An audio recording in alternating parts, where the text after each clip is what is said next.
अस्सलाम वालेकुम एवरीवन। इस वीडियो में हम डिस्कस करेंगे विलियम ब्लेक की पोएम अर्थ्स आंसर। ये पोएम पब्लिश हुई थी 1794 में विलियम ब्लेक की कलेक्शन सॉन्ग्स ऑफ एक्सपीरियंस में। इस पोएम में 5 स्टैंजास हैं और हर स्टैंजा की 5 लाइंस हैं जिनकी राइमिंग स्कीम है A-B-A-A-B। अर्थ आंसर विलियम ब्लेक की पिछली पोएम जिसका नाम था इंट्रोडक्शन, उसके आंसर में या रिस्पॉन्स में लिखी गई। उसमें एक बर्ड था जो अर्थ को कहता है rice up earth, claim your right. अब ये पोएम उस पोएम का रिस्पॉन्स है। अब ये पोएम स्टार्ट कैसे होती है? इसका फर्स्ट स्टैंजा है अर्थ रेस्ड अप हर हेड, अर्थ ने अपना सर उठाया। हर हेड से हमें पता चल रहा है यहाँ विलियम ब्लेक ने अर्थ को एज अ फीमेल पर्सोनिफाई किया है। From the darkness dread and rare, कहाँ से अपना सर उठाया? डार्कनेस से, ड्रेड यानी होफ की हालत में, एंग्जाइटी की हालत में, एंड रेयर यानी बहुत ही डिप्रेसिंग अनप्लेजेंट सराउंडिंग से। हर लाइट फ्लड स्ट्रोनी ड्रेड, अर्थ की जो रोशनी थी वो ख़त्म हो चुकी है और वो होफ की वजह से एक पत्थर की तरह की बन चुकी है। And her locks covered with grey despair, उसके जो बाल हैं वो नाउ उम्मीदी की वजह से, होपलेसनेस की वजह से वो ग्रे हो चुके हैं। सेकेंड स्टैंजा है प्रेजेंट ऑन द वाटरी शोर, उसके इर्द गिर्द पानी ही पानी है और वो उसमें कैद है। Starry jealousy does keep my done, starry jealousy से यहाँ मतलब है गॉड की jealousy. Does keep my done का मतलब है डन यानी अर्थ का जो ड्वेलिंग प्लेस है जहाँ अर्थ मौजूद है वो गॉड ने अपनी जेलसी की वजह से अपने कब्जे में लिया हुआ है।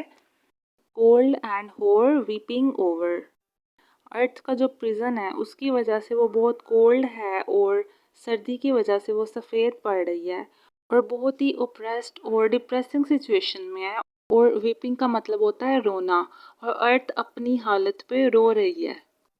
I hear the father of the ancient man, father of ancient man से मुराद गॉड। अर्थ ने गॉड को सुना है, मे बी गॉड अर्थ को उसकी कंडीशन के बारे में रिमाइंड करा रहे हैं। स्टैंजा नंबर 3 है selfish father of man, earth God को सेल्फिश कह रही है, selfish father of man. Cruel jealous selfish fear, God को कह रही है क्रूल है, जेलस है। सेल्फिश फियर का मतलब है कि गॉड दूसरों को फियर के थ्रू कंट्रोल करते हैं, क्योंकि वो प्यार से किसी को कंट्रोल करना इतना आसान नहीं है कि जितना किसी को डर से कंट्रोल करना है। कैंडीलाइट चेंड इन नाइट, इसके दो मतलब हैं। क्या खुशी को रात की जंजीरों में कैद किया जा सकता है? यहाँ पे फिजिकल लव की भी बात हो सकती है और दूसरी बात ये कि क्या डार्कनेस में, ओप्रेशन में लोगों को ओप्रेस करके गॉड लोगों को खुशी दे सकते हैं? इसका मतलब है कि गॉड रिलीजन के थ्रू लोगों में फियर क्रिएट करता है और लोगों की फ्रीडम को, फ्री लव को रिस्ट्रिक्ट करता है। The virgins of youth and morning ब्यो, वर्जिन्स का मतलब है प्योरिटी, यानी जो प्योर पीपल हैं, जो इनोसेंट पीपल हैं, क्या वो ये सब डिजर्व करते हैं? स्टेंजा नंबर 4 देखिए, ड स्प्रिंग हाइड इट्स जॉय, क्या बहार अपनी खुशी छुपाती है? When birds and blossoms growth, जब बहार के मौसम में फूल खिलते हैं तो क्या बहार अपनी खुशी छुपाती है? Does the sower sow by night, sower होता है जो प्लांट सीड करता है, तो क्या वो अपना काम रात में करता है? और द प्लोमैन इन डार्कनेस प्लो, या जो प्लोमैन होता है जो ज़मीन तैयार करता है, क्या वो रात में अपना काम करता है?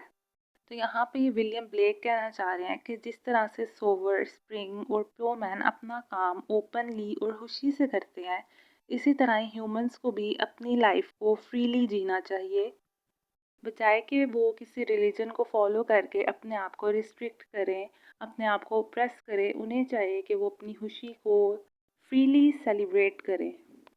लास्ट स्टैंजा है ब्रेक दिस हैवी चेन, इन हैवी चेन्स को, इन रिस्ट्रिक्शंस को तोड़ दो या ख़त्म कर दो। That does freeze my bones around, freezing my bones around का यहाँ मतलब है पेन या लाइफलेसनेस, यानी अर्थ को इतना रिस्ट्रिक्ट किया गया है कि वो ना सिर्फ फिजिकली बल्कि इमोशनली और स्पिरिचुअली भी रिस्ट्रिक्ट होके रह गई है, यानी कि फ्रीज हो गई है।